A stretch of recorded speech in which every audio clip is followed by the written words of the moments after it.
Jadi malam ini kita akan membahas tentang sujud tilawah.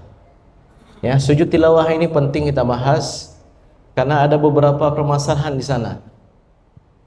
Di antaranya misalnya, apakah pada subuh Jumat dianjurkan membaca surat selain surat As-Sajdah? Yang penting ada tilawahnya. Kemudian kalau lupa, sang imam lupa membacanya di rakaat pertama, dibaca di rakaat kedua, boleh atau tidak? Sebagaimana permasalahan lainnya, Ustaz datang ke masjid kita, seorang yang nampaknya hafiz Al-Quran, jubah putih, serban dan seterusnya, dia mengimami salat Isya di kampung kita, di masjid kita. Sebelum dia takbiratul ihram, dia mengatakan kepada jamaah sekalian, jamaah sekalian, pada malam ini insyaallah kita akan ada sujud tilawah. Ya. Jadi itu di salat Isya selain subuh Jumat, itu apa hukumnya? Baik, insyaallah kita akan bahas satu persatu dari permasalahan-permasalahan tersebut. Kita mulai dari hadis dari Abu Hurairah radhiyallahu anhu. Beliau berkata, "Kana Rasulullah sallallahu alaihi wasallam yaqra'u fil fajri yawmal jumu'ati alif lam mim tanzil wa hal ata 'alal insan." Adalah Rasulullah sallallahu alaihi wasallam, beliau membaca pada subuh Jumat surat alif lam mim tanzil, yaitu surat As-Sajdah dan surat Al-Insan.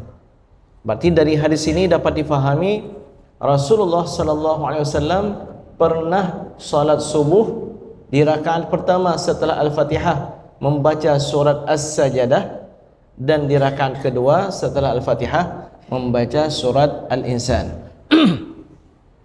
Dari hadis ini tidak dapat kita fahami bahwa Rasulullah SAW itu senantiasa setiap subuh membaca surat As-Sajdah berdasarkan hadis ini.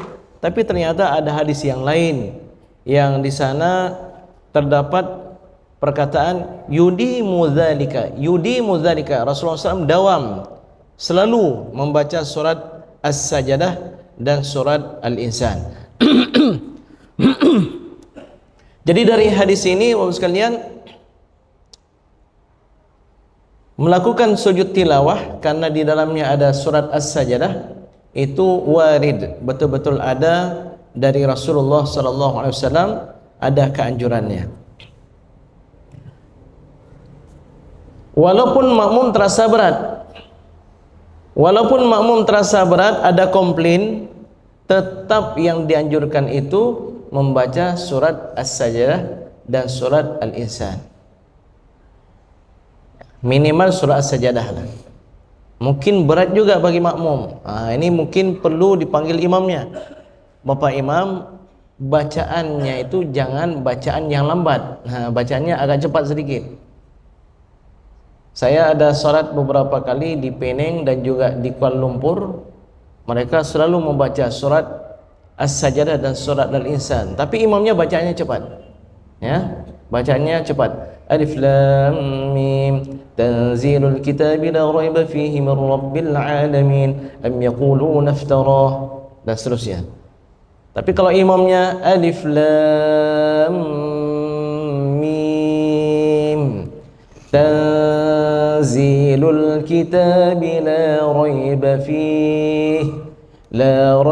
fihi min rabbil alamin, itu mungkin ya sampai 20 atau 30 menit salat subuhnya, dan itu jelas orang-orang tuanya akan komplain. Bahkan jangankan orang tuanya, anak-anak mudanya pun akan komplain, ya. Sidang hadirin sekalian, kalau seandainya seorang imam lupa, di rakaat pertama langsung baca Sabbihisma rabbikal a'la. Sedang baca itu teringat, ini kan subuh Jumat ini. Ada kesunahan membaca surat As-Sajdah. Dianjurkan membaca surat As-Sajdah tersebut di rakaat yang kedua. Jadi intinya apa? Dianjurkan pada subuh Jumat untuk membaca surat As-Sajdah. Baik. Kalau seandainya seseorang tidak hafal semuanya, nggak hafal surat As-Sajdah semuanya, lumayan panjang itu 3 halaman. Dia hanya hafal beberapa ayat sebelum ayat sajadah dan 1 atau 2 ayat selepas ayat sajadah. Ternyata itu juga dibolehkan, ya. Boleh juga membaca ayat-ayat tersebut walaupun tidak sampai 1 surat. Jadi dengan ini dapat kita fahami bahwa anjuran untuk sujud tilawah itu tetap ada, walaupun bagi seorang imam yang tidak hafal surat As-Sajdah secara sempurna. Afdalnya dia hafal 2 ayat sebelumnya atau 3 ayat sebelumnya dan juga 2 ayat sesudahnya. Karena nanti setelah sujud tilawah, bangkit dari sujud tilawah, jangan langsung rukuk, tapi dianjurkan membaca 1-2 ayat atau beberapa ayat atau sampai selesai surat Sajdah tersebut, ya. Baik, sudah hadirin wa hadirat sekalian yang dimuliakan oleh Allah Subhanahu wa taala. Dengan demikian kita ini sudah tahu beberapa sujud ini. Ada sujud salat, ada sujud sahwi, ada sujud tilawah, dan ada sujud syukur, ya. Kalau sujud salat 2 kali sujud sebagaimana kita fahami bersama. Sujud sahwi begitu juga, 2 kali sujudnya, bukan sekali, ya. Adapun sujud tilawah hanya sekali, ya, hanya 1 kali. Kemudian sujud tilawah ini Bapak sekalian ada kalanya dilakukan di dalam salat dan ada kalanya dilakukan di luar salat. Kalau kita melakukannya di luar salat, yaitu ketika kita membaca Al-Quran bertemu dengan ayat sajadah yang jumlahnya ada lebih kurang 14, ya, 14 ayat. Ya, ada 14 tempat kita dianjurkan untuk melakukan sujud tilawah. Pertama sekali itu ada di surat Al-A'raf, akhir surat Al-A'raf.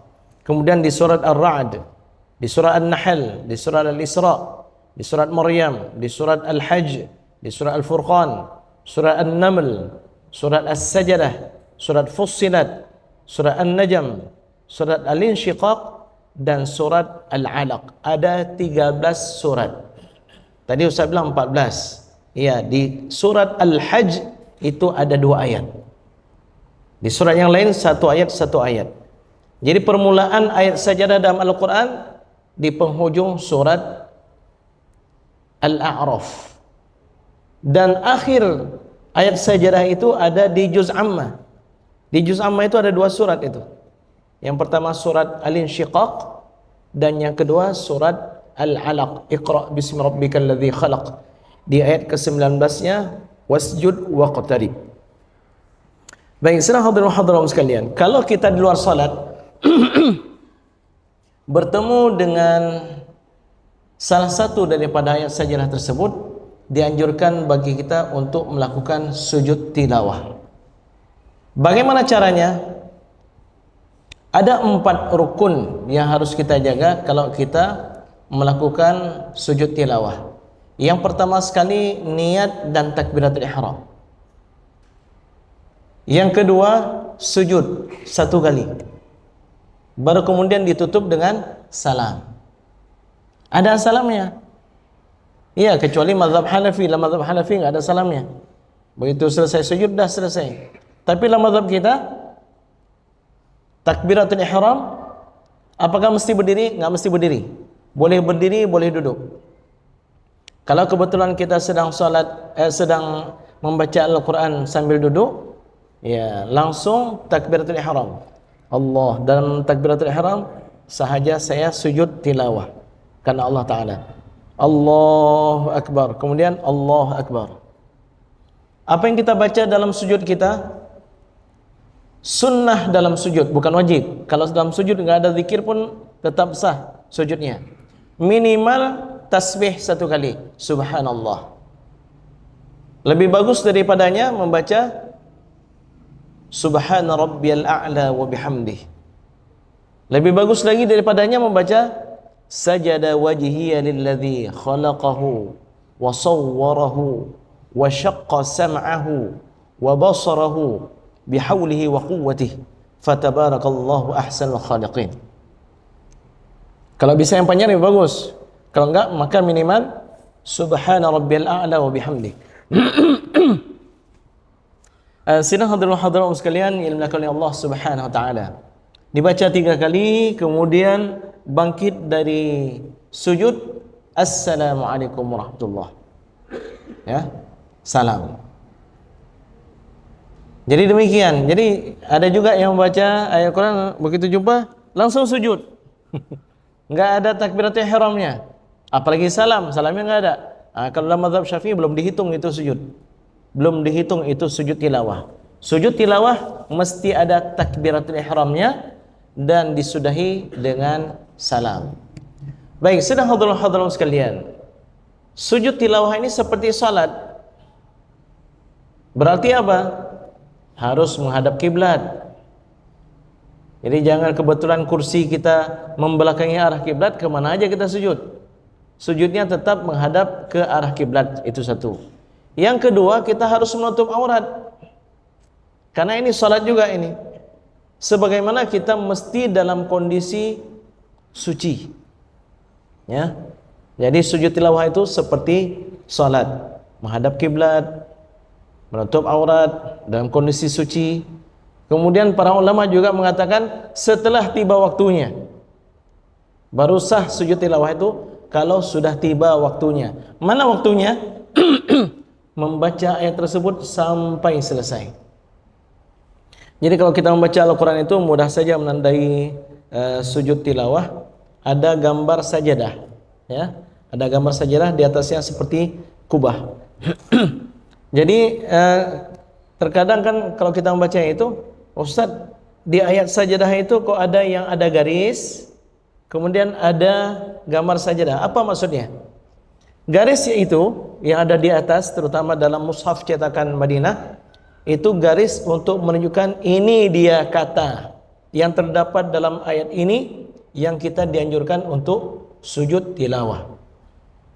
Adapun gambar sajadah itu untuk menunjukkan setelah habis di sini baru kita sujud tilawah. Ya. Ini berkaitan salat, berkaitan sujud tilawah di luar salat. Apakah ada pantangan melakukan sujud tilawah di waktu-waktu tertentu? Ada mazhab-mazhab yang melarang melakukan sujud tilawah di 5 waktu yang makruh salat. Selepas salat subuh, ketika matahari terbit, ketika matahari tegak menjelang waktu zuhur, selepas salat asar dan ketika matahari tenggelam. Ini 5 waktu makruh melakukan salat tanpa sebab, termasuk sujud tilawah menurut mayoritas ulama. Tapi dalam mazhab kita, seperti yang disebutkan oleh Imam An-Nawawi dalam kitab Rawdatul Talibin, juga dalam kitab Syarah Al-Muhadzab atau Al-Majmu', beliau mengatakan bahwa 5 waktu ini makruh kalau kita melakukan salat tanpa ada sebab. Kalau ada sebab, sebabnya lebih terdahulu sebelum salat, itu tetap dianjurkan untuk kita lakukan ibadah, termasuk tahiyatul masjid, termasuk sujud tilawah. Karena duluan baca ayat dulu, baru kemudian kita melakukan sujud, ya.